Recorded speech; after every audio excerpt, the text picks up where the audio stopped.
Chaque dizain est composé de telle manière qu'il est dur, passé par les flammes de l'idée, c'est-à-dire de l'amour, du désir, est capable de faire entendre la mémoire poétique des poètes du passé, de renouveler les morts. Et l'originalité de Maurice Sèvres est donc de renouveler radicalement le sens de l'opération d'écriture. Répétition d'une forme métrique et typographique, mais tout en continuant à s'appuyer sur la science rhétorique de ses prédécesseurs. Il ne fait pas table rase. Il vise ainsi à cette fameuse perfection du poète, par une densité inédite de la langue qui le fait littéralement, comme il le dit lui-même, souffrir, non souffrir, mourir et renaître. Et je rappellerai en passant que c'est à cette même époque que naît l'idée du génie, au sens de l'inclination naturelle et d'une force intellectuelle qui recouvre les capacités poétiques elles-mêmes. Donc pour résumer, l'enjeu de cette forme-sens qu'est le dizain de Maurice Sèvres dans l'Adélie, c'est que chacun des 449 dizains tente une définition à la fois du phénomène amoureux et de l'activité poétique. Et c'est ce que dit ce dizain 22.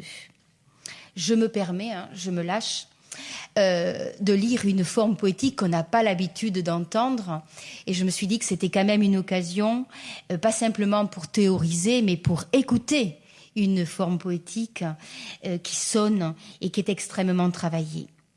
Voilà le dizain 22. Comme Hécaté, tu me feras errer, et vif et mort s'entend parmi les ombres. Comme Diane au ciel me resserrer, d'où descendit en ses mortels encombres. Comme régnant aux infernales ombres, amoindrira ou accroîtra mes peines.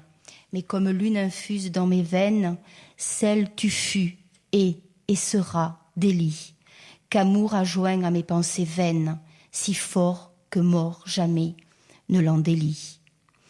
Délit est donc 3 fois nommé, Diane, Hécate, lune infuse.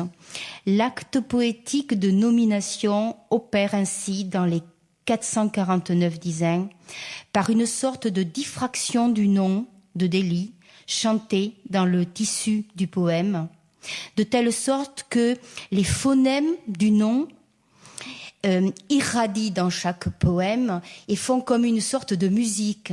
Et j'ai pensé à de la musique, soit la musique de Bach, clavecin bien tempéré, soit à des musiques plus contemporaines qui sont minimales comme Steve Reich, qui, d'une certaine manière, s'inscrivent dans une économie de moyens et nous mettent dans une disposition d'esprit.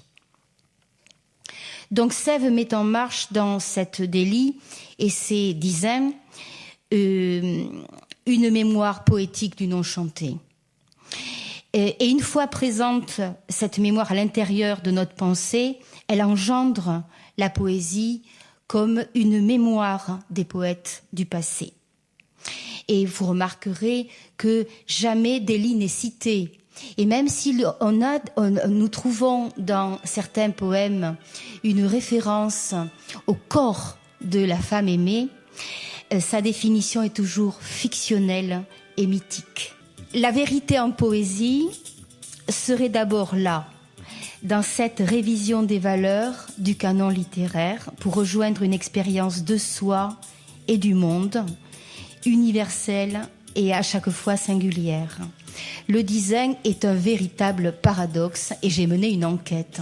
Ça a véritablement été presque une enquête policière pour savoir ce qu'il avait à me dire. Dans cette concision et cette austérité de la forme qui est la sienne, le verbe est dense, le travail du rythme est magnifique et c'est ainsi que Sèvres ouvre et œuvre à la transformation dans l'histoire du sentiment poétique dont nous pouvons hériter.